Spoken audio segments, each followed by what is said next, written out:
근데 뒤에서도 다시 조금 잠깐 언급이 되지만 일단 30장에 나오는 분향단 먼저 좀 살펴보겠습니다. 분향단과 물두멍, 그리고 속죄 헌금, 그리고 관유와 향에 대해서 이야기를 하는데요. 이 분향단이 무엇인지를 먼저 이렇게 사진으로 좀 보실 수 있겠습니다. 요 가운데 이렇게 뜰채 같은 것도 있고요. 이렇게 쇠 그물 안에 이렇게 재도 들어 있고요. 여기서 이제 향품을 녹여서 불에 태워서 향을 내는 것이라고 볼 수 있겠습니다. 그리고 역시 단에는 요 네 개의 뿔이 있습니다. 우리가 이따가 번제단에서도 살펴보실 텐데요. 이 번제단에도 뿔이 있고 분향단에도 뿔이 있고 이 뿔에 피를 바르게 되어 있습니다. 제물에 피를 바르게 되어 있습니다. 그래서 분향단은 자 보시면 여기 보시면 이 커튼이 지금 지성소를 구분해 놓은 것이거든요.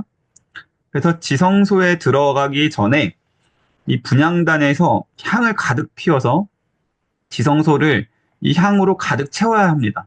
그 상태에서 음, 들어가게끔 되어 있었어요. 그래서 하나님 앞에 모든 나의 죄를 가려주는 의미로서 이 향단이 존재를 하는 것이에요.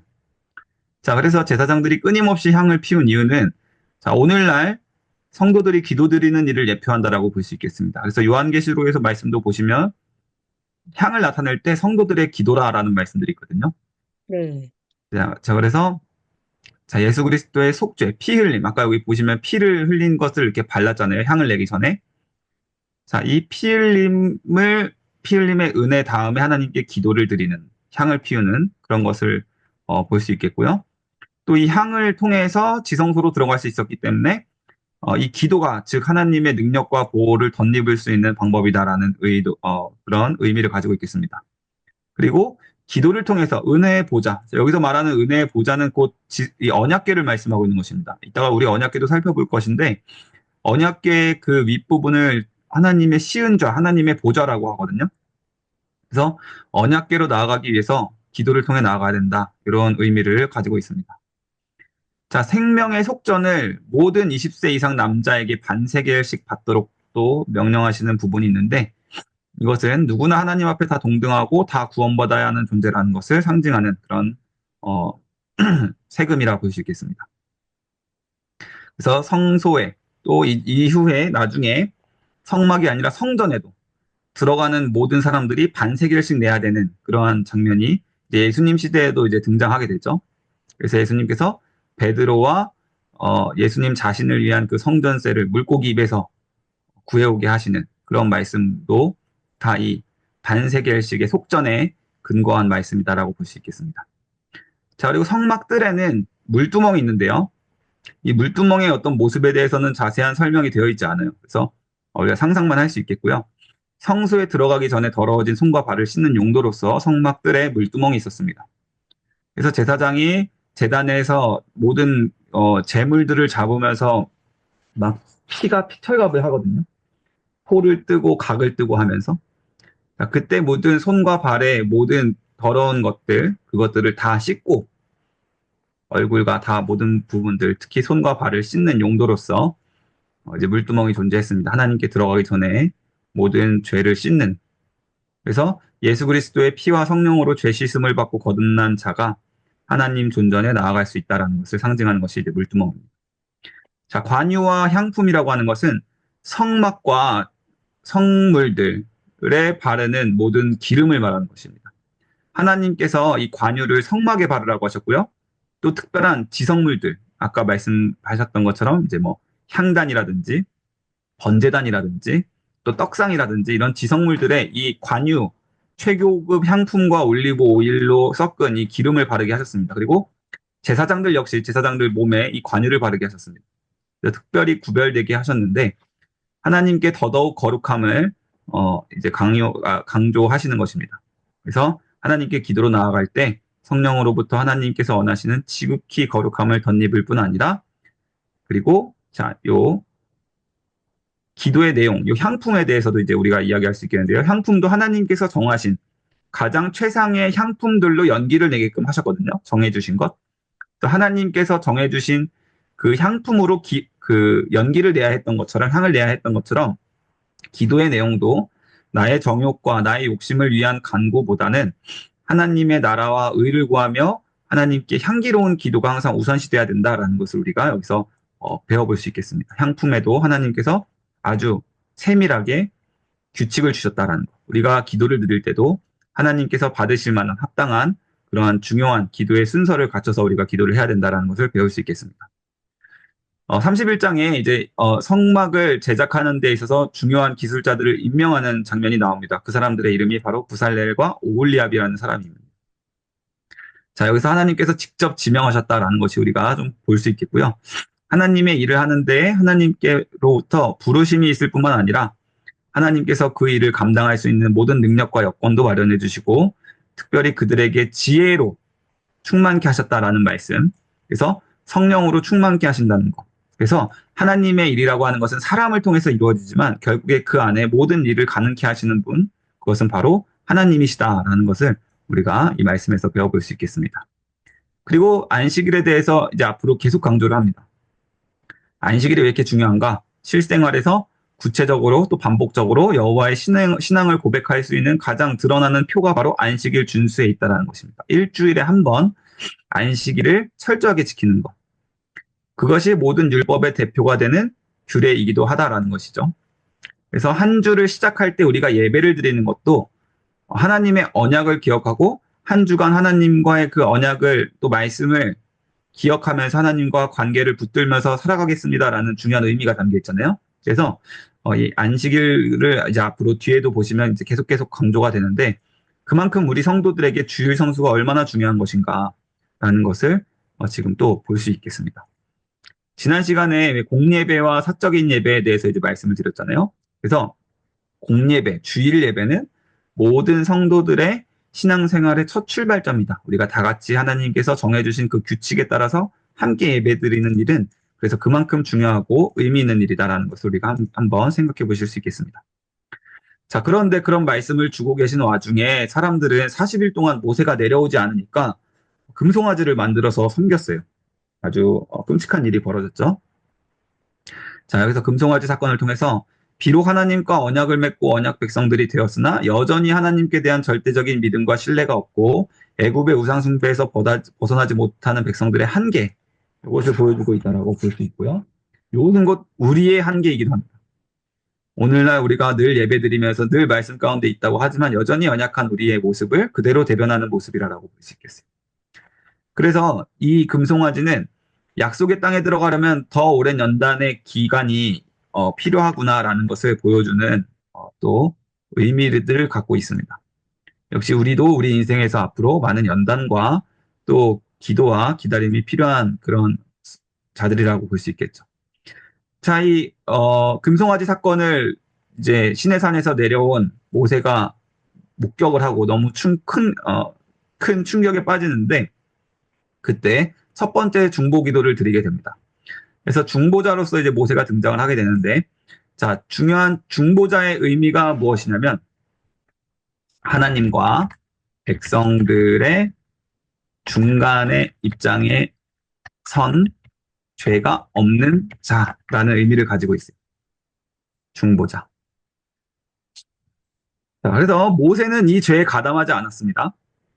그런데 하나님과 백성들의 중간에서 백성들의 입장에 대해서 용서를 구하는 입장, 또 하나님의 공의의 진노에 대해서 백성들에게 그 진노를 선언하는 입장, 그 두 가지 입장을 모두 다 질 수밖에 없었던 그 사람을 우리가 중보자라고 합니다. 그래서 죄가 없는 자가 중보자가 될 수 있는 거예요. 그래서 우리는 선뜻 우리가 서로를 위해서 중보기도 할 수 있지만 내가 당신의 중보자가 되어주겠습니다라는 말은 조금 조심스러운 표현이다라고 제가 예전에도 말씀드린 적이 있었죠. 중보자라 함은 죄가 없는 자. 그래서 이 중보자로서 선 모습은 결국 우리의 진정하고 유일한 중보자이신 예수 그리스도를 예표하는 모습이다라고 볼 수 있겠습니다.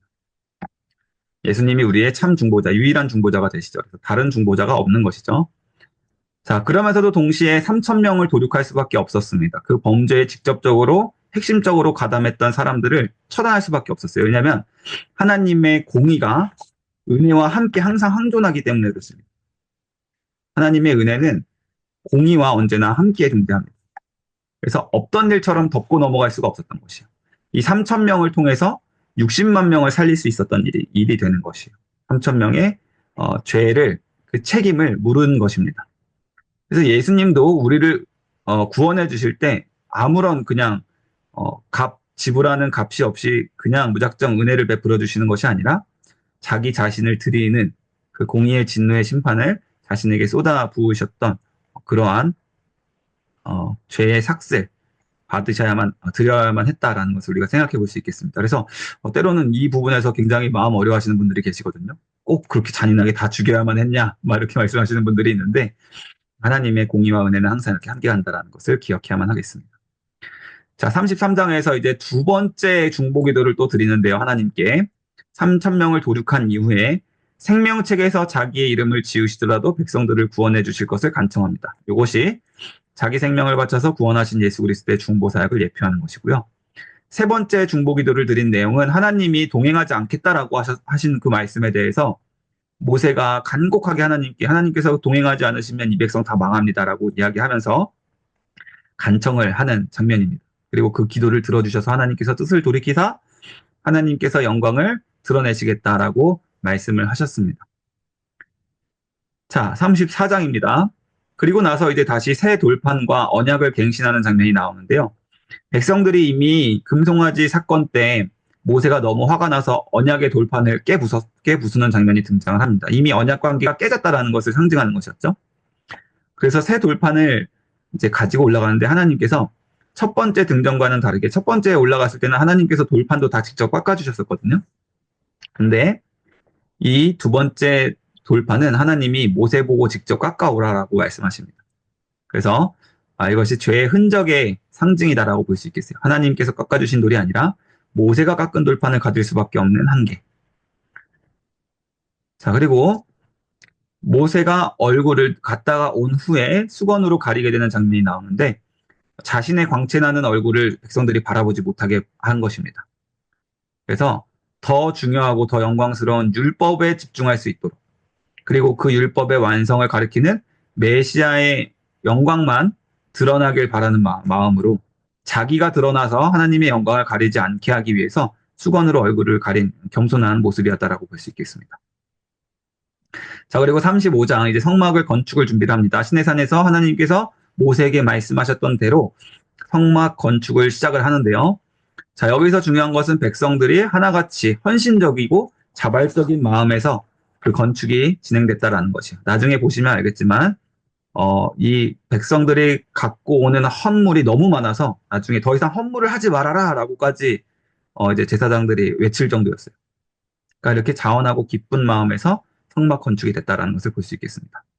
자, 그리고 성막을 건축을 시작하는데요. 부살렐과 오홀리압이 성막을 짓는데 하나님께서 말씀하셨던 그대로 짓게 됩니다. 정말 순종을 했어요.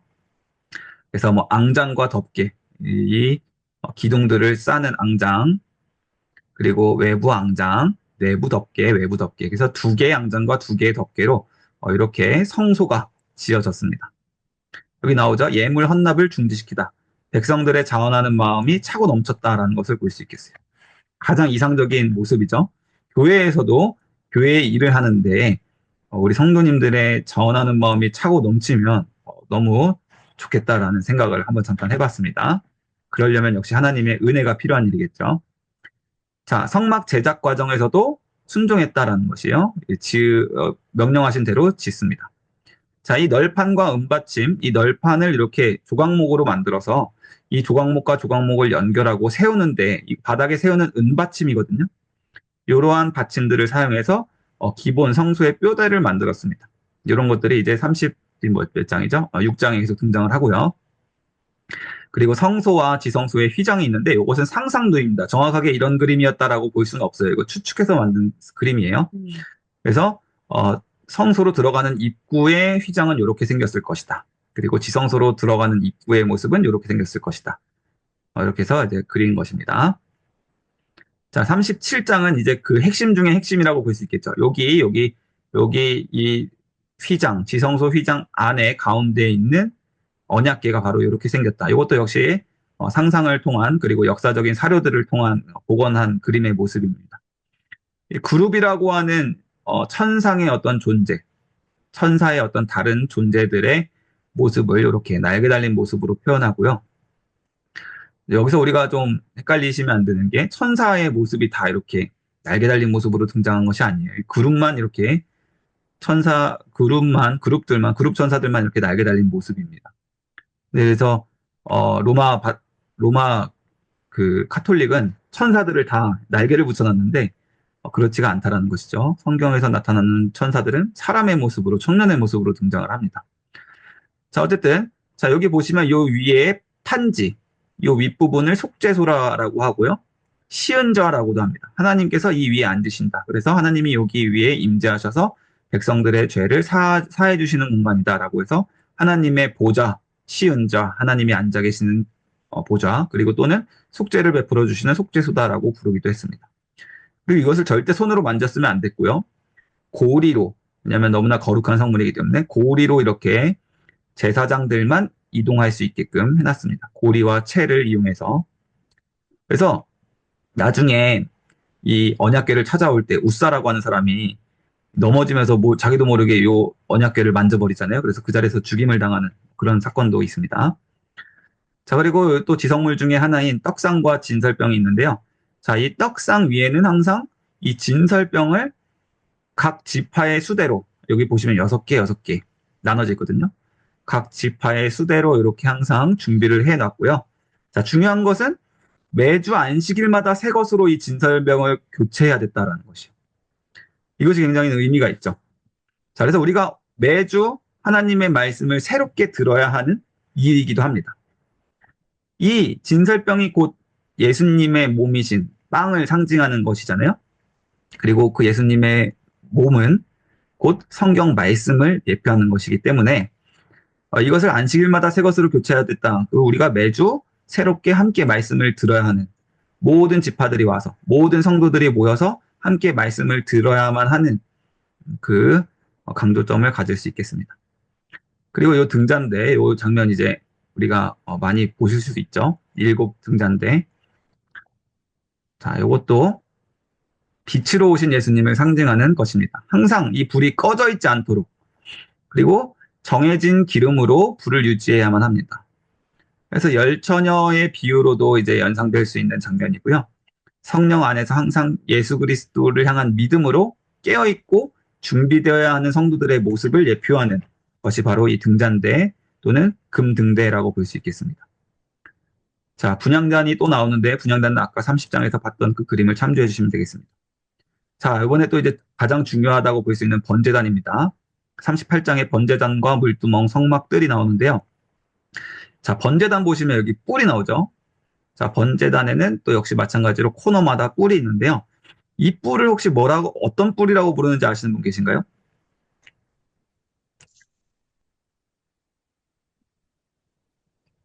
이 번제단의 뿔을 특별히 다르게 부르는 이름이 있습니다.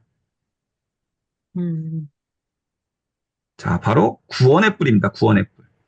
음, 그래서 우리가 찬양할 때 구원의 뿔이시요 이런 찬양 있잖아요. 음, 나의 하나님, 나의 하나님 찬양할 때. 자, 죄를 범한 사람들이 다급하게 여기 성막이나 성전에 들어가서 이 번제단의 뿔을 잡으면 용서해주는 그런 규례가 있습니다.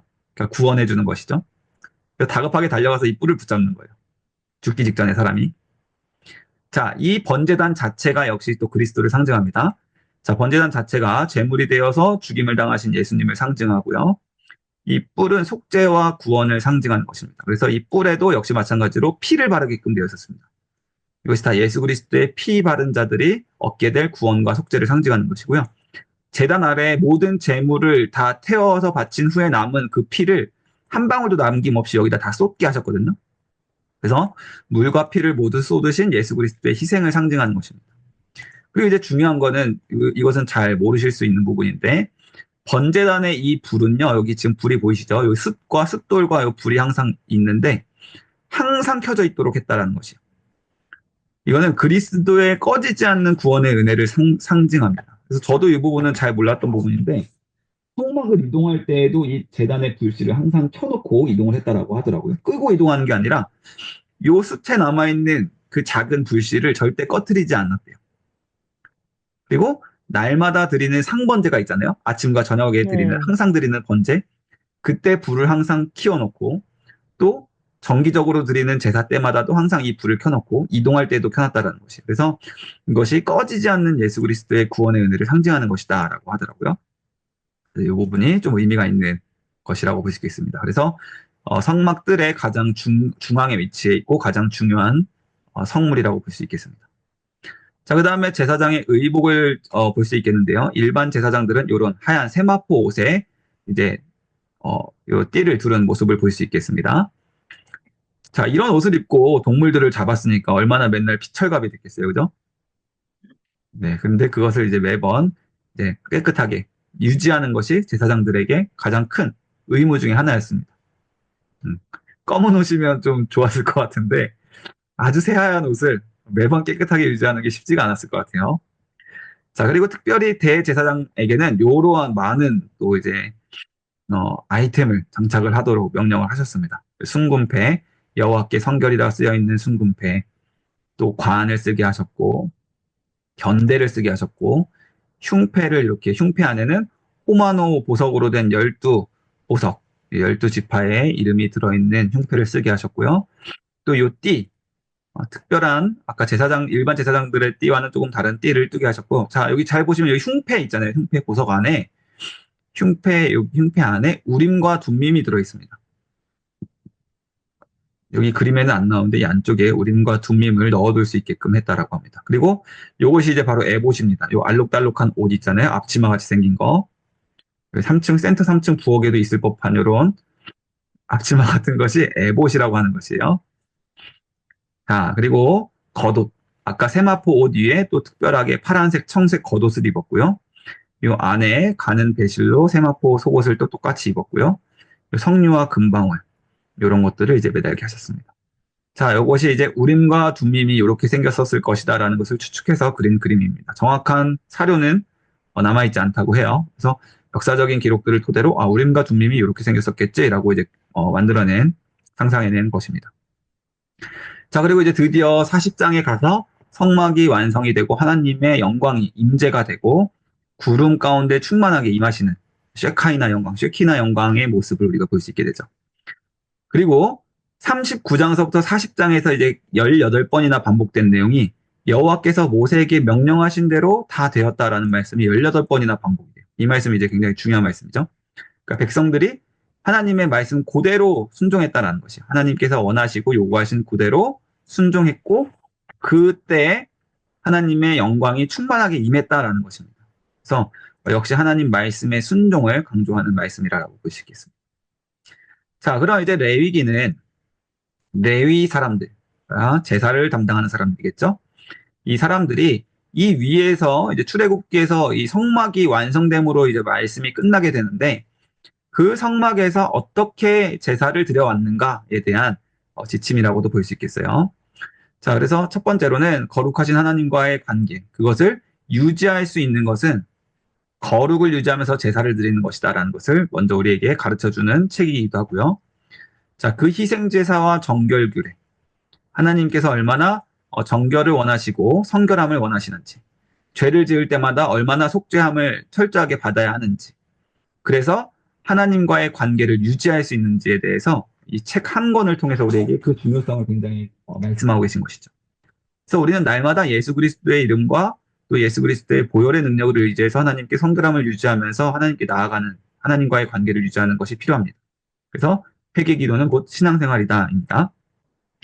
자, 그래서 거룩한 삶의 요구.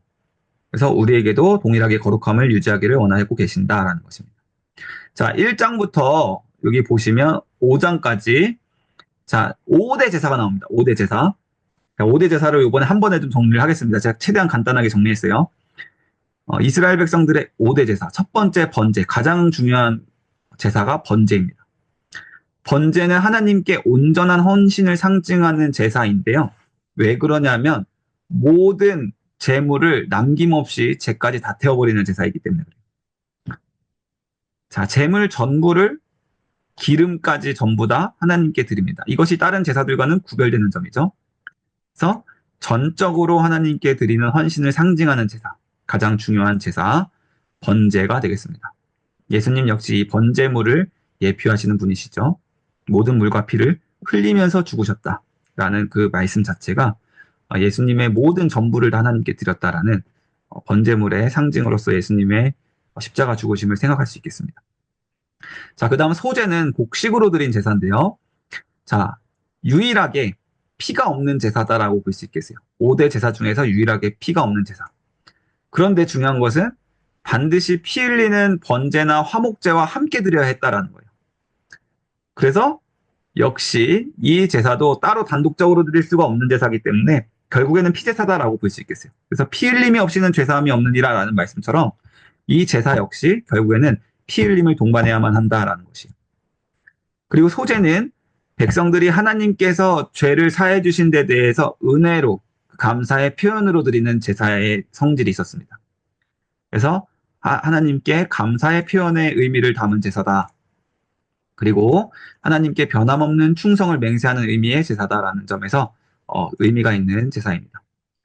특별하게 꿀을 섞지 못하겠습니다. 이 소제를 드릴 때 고운 가루를 만들게 했는데 절대 꿀을 섞지 말겠습니다. 이 꿀은 또 누룩과도 동일하게 죄를 상징하는 부분입니다. 그래서 죄 없이 성결하게 나의 전부를 가루처럼 갈아서 드리겠다라는 그런 의미가, 그런 맹세가 담긴 제사가 바로 소제입니다. 자, 다음은 화목제입니다. 화목제는 역시 동일하게 번제처럼 드리는데요. 다른 점은 모든 것을 다 태우는 것이 아니라 화목제를 드리고 남은 몫을 제사를 드린 사람과 타인들이 나눌 수 있게 하셨습니다. 또 그 가운데서 제사장의 몫도 따로 챙길 수 있도록 하나님이 배려해 주신 제사입니다. 그래서 이것은 제사를 드리고 나서 함께 먹는 데에 큰 의미가 있었어요. 화목제사. 왜냐하면 화목제라는 것 자체가 하나님과 인간이 화목하게 되었다. 그리고 인간과 인간도 서로가 화목하게 되는 그 목적을 가지고 있는 제사이기 때문에 사람들이 제사를 드리고 또 제사에 참여했던 모든 사람들과 더불어서 친교의 성격을 갖고 있는 것입니다. 자, 그래서 오늘날 우리가 애찬을 하죠. 말씀을 듣고 나서 애찬하는 것이 이제 굉장히 중요한 교회의 순서 중에 하나잖아요. 그 역시 다 이러한 가르침들을 따른 것이다라고 볼 수 있겠어요. 우리가 영적인 양식을 함께 나누고 나서 육적인 양식을 함께 나누는 것의 의미가 바로 이런 데서 오는 것입니다. 자, 이 화목제는 세부 목적을 따라서 감사제, 서원제, 자원제로 구분되게 되는데 나중에 조금 더 자세하게 살펴보도록 하겠습니다. 여기까지 가시면 이제 너무 어렵기 때문에. 자, 그 다음에 이제 속죄제입니다. 속죄제는 죄를 지은 사람이 하나님께 드린 것이에요. 하나님께 범죄한 사람이 죄사함을 얻기 위해서 드린 것이 속죄제입니다.